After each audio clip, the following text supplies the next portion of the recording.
সব শর্ত মেনে ছাড় দিচ্ছে ইরান, দাবি ট্রাম্পের।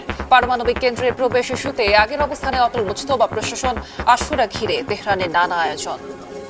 বিশ্বকাপে অঘটন, জার্মানিকে হারিয়ে 2 দশক পর নকআউটে ইকুয়েডর। কুরাসাওকে হারিয়ে পরের রাউন্ডে আইভরি কোস্ট। শেষ ম্যাচে দাপুটে জয় নেদারল্যান্ডসের। Japan Sweden match 1-1 draw. প্রায় 2 বছর পর বাংলাদেশিদের জন্য পর্যটন ভিসা চালু করল ভারত, জানালেন ঢাকায় নবনিযুক্ত ভারতীয় হাইকমিশনার। আবেদন করা যাবে 28 জুন থেকে। জাপান, ভেনেজুয়েলা ও যুক্তরাষ্ট্রের ক্যালিফোর্নিয়া একদিনেই 3 দেশে শক্তিশালী ভূমিকম্প। সময়ের এত কাছাকাছি এসব ঘটনায় বিশ্বজুড়ে দেখা দিয়েছে প্রশ্ন, এগুলোর মধ্যে কি কোনো যোগসূত্র আছে? কোনো বৈশ্বিক ভূমিকম্প চক্র কি সক্রিয় হচ্ছে? তবে বিজ্ঞানীরা বলছেন ঘটনাগুলোর সময় মিলে গেলেও ভূতাত্ত্বিকভাবে এগুলো একে অপরের সঙ্গে সম্পর্কিত নয়।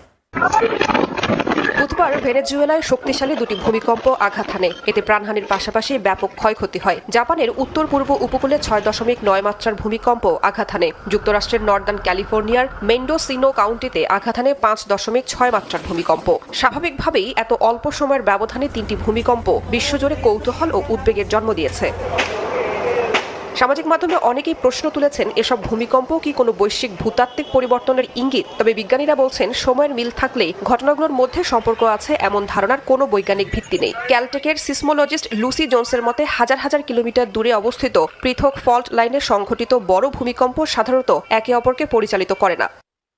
বিজ্ঞানীরা বলছেন, 3টি ভূমিকম্পই ঘটেছে সম্পূর্ণ ভিন্ন ভূতাত্ত্বিক পরিবেশে। জাপানের ভূমিকম্প হয়েছে প্রশান্ত মহাসাগরীয় অঞ্চলের জটিল প্লেট সীমান্তে। ভেনেজুয়েলা অবস্থিত ক্যারিবীয় ও দক্ষিণ আমেরিকান প্লেটের সংযোগস্থলে। আর ক্যালিফোর্নিয়ার ভূমিকম্পের উৎস সান আন্দ্রেয়াস ফল্ট ব্যবস্থার সঙ্গে সম্পর্কিত।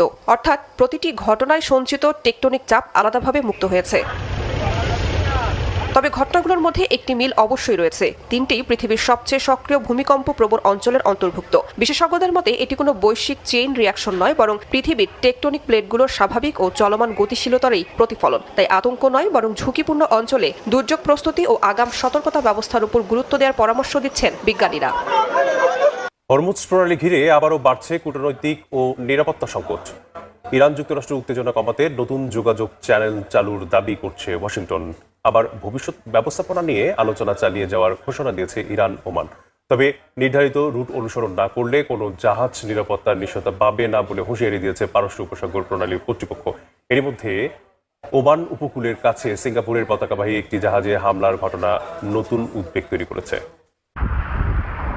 হরমুজ প্রণালীর ভবিষ্যৎ পরিচালনা নিয়ে আলোচনা শুরু করেছে ইরান ও ওমান। মাস্কাট জানিয়েছে, নৌ পরিচালনা, সামুদ্রিক সেবা ও নিরাপদ চলাচল নিশ্চিত করতে যৌথভাবে কাজ করবে 2 দেশ।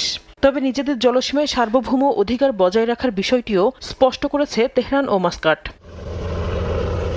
আলোচনার মধ্যেই হরমুজে জাহাজ চলাচল নিয়ে কঠোর অবস্থান নিয়েছে ইরান। পারস্য উপসাগর প্রণালী কর্তৃপক্ষ জানিয়েছে, নির্ধারিত ও অনুমোদিত পথ অনুসরণ না করলে কোনো জাহাজ নিরাপত্তার নিশ্চয়তা পাবে না। এমনকি ঝুঁকিপূর্ণ রুট বেছে নিলে সম্ভাব্য ক্ষয়ক্ষতির দায় সংশ্লিষ্ট জাহাজ মালিক ও পরিচালনাকারীর উপর বর্তাবে বলেও সতর্ক করা হয়েছে। একই সঙ্গে ওমানের নতুন জাহাজ চলাচল রুট নিয়েও আপত্তি জানিয়েছে ইরানের ইসলামী বিপ্লবী গার্ড IRGC।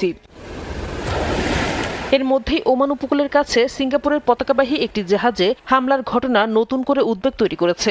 ঘটনার পর জাতিসংঘের আন্তর্জাতিক সামুদ্রিক সংস্থা IMO হরমুজ অঞ্চল থেকে আটকে থাকা জাহাজটিকে সরিয়ে নেওয়ার পরিকল্পনা সাময়িক স্থগিত করে। নিরাপত্তা পরিস্থিতি পর্যালোচনার পর পরবর্তী সিদ্ধান্ত নেওয়া হবে বলেও জানিয়েছে সংস্থাটি। এদিকে ইরান যুক্তরাষ্ট্র উত্তেজনা কমাতে নতুন যোগাযোগ চ্যানেল চালুর দাবি করেছে ওয়াশিংটন। মার্কিন ভাইস প্রেসিডেন্ট জেডি ভ্যান্স জানান, IRGC ও মার্কিন সেন্ট্রাল কমান্ডের প্রতিনিধিদের মধ্যে আলোচনার মাধ্যমে বিরোধ কমানোর চেষ্টা করা হবে। তবে মার্কো রুবিও সতর্ক করে বলেছেন, হরমুজে ইরানের কোনো একতরফা পদক্ষেপ বা ট্রানজিট ফি আরোপ পরিস্থিতিকে আরো জটিল করে তুলতে পারে। হরমুজে ইরানের কোনো একতরফা পদক্ষেপ বা ট্রানজিট ফি আরোপ পরিস্থিতিকে আরো জটিল করে তুলতে পারে। মার্কিন কারাগারে বন্দী থেকেও দেশবাসীর উদ্দেশ্যে ঐক্য ও সংহতির বার্তা দিয়েছেন ভেনেজুয়েলার সাবেক প্রেসিডেন্ট নিকোলাস মাদুরো। মাঠে নেমে ক্ষয়ক্ষতির চিত্র তুলে ধরেছেন তার ছেলে গুয়েরাও। ভূমিকম্পের পর দেশ জুড়ে মানবিক ও রাজনৈতিক সংকট আরও গভীর হওয়ার শঙ্কা দেখা দিয়েছে। শক্তিশালী ভূমিকম্পে ধ্বংসযজ্ঞে পরিণত ভেনেজুয়েলা। এই পরিস্থিতিতে নিউ ইয়র্কে মার্কিন ফেডারেল হেফাজতে থাকা দেশটির সাবেক প্রেসিডেন্ট নিকোলাস মাদুরো দেশবাসীর উদ্দেশ্যে বার্তা দিয়েছেন। তার অফিসিয়াল টেলিগ্রাম চ্যানেলে প্রকাশিত বিবৃতিতে তিনি সর্বোচ্চ ঐক্য, সংহতি ও সম্মিলিত পদক্ষেপের আহ্বান জানান। শিশু, বয়স্ক, অসুস্থদের পাশে দাঁড়ানোর পাশাপাশি উদ্ধার ও চিকিৎসা কার্যক্রমে সহায়তার অনুরোধ করেন তিনি। সংকট কাটিয়ে উঠতে বিশ্বাস, শৃঙ্খলা ও জাতীয় সংহতির উপর জোর দেন মাদুরো। এর আগে চলতি বছরের জানুয়ারিতে ভেনেজুয়েলা থেকে মাদুরো ও তার স্ত্রীকে জোরপূর্বক গ্রেপ্তার করে নিয়ে যায় ট্রাম্প প্রশাসন। এদিকে উদ্ধার তৎপরতায় অংশ নিয়ে ক্ষয়ক্ষতির প্রাথমিক চিত্র তুলে ধরেছেন মাদুরোর ছেলে নিকোলাস মাদুরো গুয়েরা। তিনি জানান, সান বার্নার্ডিনো, পিন্টো সালিনাস ও এল পারাইসো এলাকার পাশাপাশি ও বারুতা পৌরসভাতেও ক্ষয়ক্ষতি হয়েছে। লা গুয়াইরা ও ফ্যালকন রাজ্যেও উল্লেখযোগ্যভাবে ক্ষতিগ্রস্ত হয়েছে বলে জানান গুয়েরা। ভেনেজুয়েলার স্বরাষ্ট্রমন্ত্রী দিওসদাদো ক্যাবেলোও দেশ জুড়ে ব্যাপক ক্ষয়ক্ষতির কথা স্বীকার করেছেন, তবে ক্ষতির প্রকৃত পরিমাণ নির্ধারণে আরও সময় লাগবে বলে জানিয়েছেন তিনি। দেশটিতে চলমান রাজনৈতিক অস্থিরতার মধ্যেই ভূমিকম্প নতুন করে সরকারের উপর চাপ তৈরি করতে পারে বলে জানিয়েছেন বিশ্লেষকরা। আশুরা পালনে প্রস্তুত ইরান, তবে সংঘাতের কারণে এবার ধর্মীয় আবেগের পাশাপাশি উঠে এসেছে যুক্তরাষ্ট্রের সঙ্গে আলোচনার বিষয়টিও। জাতীয় নিরাপত্তা ও ভবিষ্যৎ নিয়ে উদ্বেগের প্রতিফলন দেখা গেছে তেহরানের আয়োজনে। আশুরার প্রাক্কালে শোকে শ্রদ্ধায় মুখর ইরান। বুধবার রাতে তেহরানে জড়ো হন হাজারো মানুষ। কারবালায় ইমাম হুসাইনের আত্মত্যাগ স্মরণে আয়োজিত এই অনুষ্ঠানে এবার বিশেষ গুরুত্ব পেয়েছে, কারণ সাবেক সর্বোচ্চ ধর্মীয় নেতা আয়াতুল্লাহ আলী খামেনির মৃত্যুর পর এটি প্রথম আশুরা। অংশ নিয়ে অনেকেই যুক্তরাষ্ট্রের সঙ্গে চলমান শান্তি আলোচনা নিয়ে সংশয় প্রকাশ করেন। অংশগ্রহণকারীদের মতে আলোচনা চললেও প্রতিপক্ষের উদ্দেশ্য নিয়ে তাদের আস্থা সীমিত। আমরা সবসময় যুদ্ধের জন্য প্রস্তুত ছিলাম এবং আছি, তবে আমরা কখনো যুদ্ধের সূচনাকারী নই। আমরা চাই আমাদের কূটনৈতিক ও সামরিক শক্তি দেশকে সংঘাত থেকে দূরে রাখুক। এই আলোচনা বা সমঝোতা নিয়ে আমরা আশাবাদী নই, তবে ইরানি জনগণের অধিকার বাস্তবায়নের জন্য আমাদের নেতার নির্দেশনা ও তত্ত্বাবধানে হলে আমরা আলোচনাকে সমর্থন করি। আশুরা শিয়া মুসলিমদের অন্যতম গুরুত্বপূর্ণ ধর্মীয় উপলক্ষ। মধ্যপ্রাচ্য সহ বিশ্বের বিভিন্ন দেশে কোটি কোটি শিয়া মুসলিম শোক, আত্মত্যাগ ও প্রতিরোধের প্রতীক হিসেবে দিনটি পালন করেন।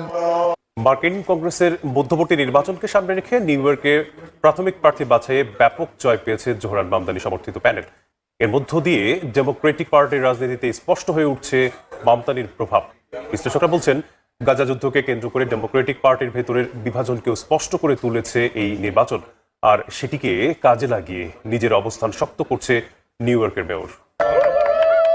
যুক্তরাষ্ট্রের ডেমোক্রেটিক দলের রাজনীতিতে দ্রুত প্রভাবশালী হয়ে উঠেছেন নিউ ইয়র্কের মেয়র জোহরান মামদানি। তার যোগাযোগ পরিচালক জানান, এক ভিন্ন ধরনের রাজনীতির উদাহরণ তৈরি করেছেন মামদানি। তার রাজনীতি কোটিপতির অর্থায়নে বা পরামর্শকদের বুদ্ধিতে চলে না, বরং খেটে খাওয়া মানুষের চাহিদাকে প্রাধান্য দেয়, আর এটাই নিউ ইয়র্কবাসী চাচ্ছেন। মামদানির যোগাযোগ পরিচালকের দাবির সত্যতাও মিলেছে। গেল মঙ্গলবার মার্কিন কংগ্রেস নির্বাচনের মনোনয়ন নিশ্চিতের লড়াইয়ে মামদানির সমর্থন পুষ্ট প্রার্থীরা জয়লাভ করেছেন। তাদের একজন ফিলিস্তিনপন্থী বিক্ষোভকারী ডারিয়ালি ঝা আলিবা শেভালিয়ার। গেল 2 বছরে কলম্বিয়া বিশ্ববিদ্যালয়ের ফিলিস্তিনপন্থী বিভিন্ন আন্দোলনে সামনে থেকে নেতৃত্ব দিতে দেখা গেছে তাকে। এছাড়া আরও যারা জয়ী হয়েছেন তারা হয়তো মামদানির সমর্থন ছাড়া কংগ্রেসের কাছাকাছিও পৌঁছাতে পারতেন না বলে মনে করছেন রাজনীতি বিশ্লেষকরা। এর মধ্য দিয়ে আবারও আলোচনায় এসেছে ডেমোক্রেট রাজনীতিতে জোহরান মামদানির প্রভাব। এই ফলাফল ইসরায়েলপন্থী লবিগুলোর জন্য ব্যর্থতার প্রতীক হিসেবে দেখা হচ্ছে। আইপ্যাক সহ বিভিন্ন সংগঠন কোটি কোটি ডলার ব্যয় করেও সব প্রতিদ্বন্দ্বিতায় নিজেদের পছন্দের ফল নিশ্চিত করতে পারেনি। গাজা যুদ্ধ এবং ইসরায়েলকে নিঃশর্ত সমর্থনের নীতি নিয়ে নতুন বিতর্কের সময় এসেছে বলে মনে করছে ফিলিস্তিনপন্থী সংগঠনগুলো।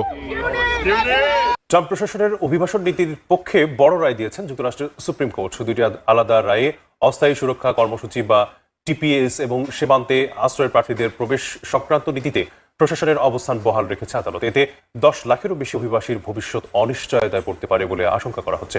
অনেকে এই রায়কে ডোনাল্ড ট্রাম্পের জন্য সাফল্য হিসেবে দেখলেও আদালতের ভেতরেই এ নিয়ে তীব্র মতবিরোধ দেখা গেছে। স্থানীয় সময় বৃহস্পতিবার ট্রাম্প প্রশাসনের দুটি নীতির পক্ষে রায় দিয়েছেন যুক্তরাষ্ট্রের সুপ্রিম কোর্ট। 6-3 ভোটে দেয়া দুটি রায়ের একটিতে মার্কিন প্রেসিডেন্ট ডোনাল্ড ট্রাম্পের অভিবাসন নীতির পক্ষে অবস্থান করেন আদালত। বলেন, অস্থায়ী সুরক্ষা সুবিধা বা টিপিএস চালু কিংবা বাতিলের সিদ্ধান্ত সরকারের এখতিয়ার। এ বিষয়ে আদালতের হস্তক্ষেপের সুযোগ নেই। এই কর্মসূচির আওতায় হাজারো অভিবাসী যুক্তরাষ্ট্রে বৈধভাবে বসবাস ও কাজ করার সুযোগ পেয়ে আসছিলেন। গণমাধ্যমের তথ্য অনুযায়ী রায়ের কারণে প্রায় 3.5 লাখ হাইতিয়ান ও 6,000 সিরীয় নাগরিকের যুক্তরাষ্ট্রে থাকার আইনি সুরক্ষা ঝুঁকির মুখে পড়তে পারে। ট্রাম্প প্রশাসন এরই মধ্যে হাইতি, সিরিয়া ও ভেনেজুয়েলা সহ 13টি দেশের টিপিএস সুবিধা বাতিলের উদ্যোগ নিয়েছে। মার্কিন প্রেসিডেন্টের এই সিদ্ধান্তের পেছনে বর্ণবাদী মনোভাব কাজ করেছে বলে অভিযোগ করে আসছিলেন হাইতিয়ানরা। তবে সুপ্রিম কোর্টের সংখ্যাগরিষ্ঠ বিচারকরা সেটি গ্রহণ করেননি। আরেকটি রায়ে সীমান্তে আশ্রয় প্রার্থীদের প্রবেশ নিয়ন্ত্রণে ব্যবহৃত মিটারিং নীতিকে বৈধতা দিয়েছেন আদালত। এই নীতির আওতায় সীমান্তে পৌঁছানো সবাইকে সঙ্গে সঙ্গে আশ্রয়ের আবেদন করার সুযোগ দেয়া হয় না। এই রায়ের ফলে অনেক অভিবাসীকে যুক্তরাষ্ট্রের ভূখণ্ডে প্রবেশের আগেই ফিরিয়ে দেওয়ার সুযোগ থাকবে। ট্রাম্পের প্রথম মেয়াদে চালু হওয়া এই নীতি পরে বাতিল করেছিলেন সাবেক প্রেসিডেন্ট জো বাইডেন।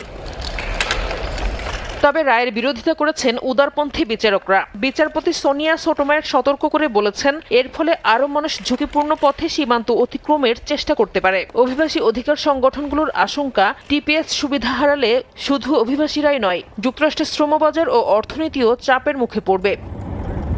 ভেনেজুয়েলার শক্তিশালী ভূমিকম্পের আঘাতে নতুন কোনো ঘটনা নয়।